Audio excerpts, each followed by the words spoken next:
I haven't shot a close-up video for a long time, but I just thought I would shoot one.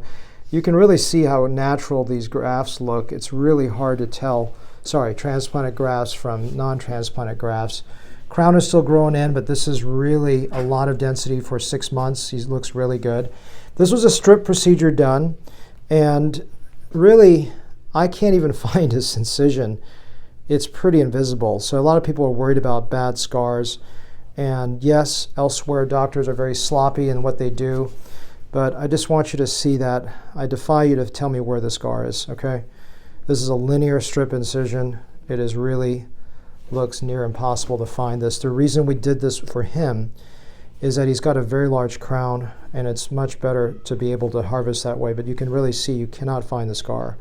And that's what my scars look like now. Occasionally I have 3 millimeters of widening, and that's just because of the way the patient heals, but in my hands, this is close to a 0. You really can't even find it.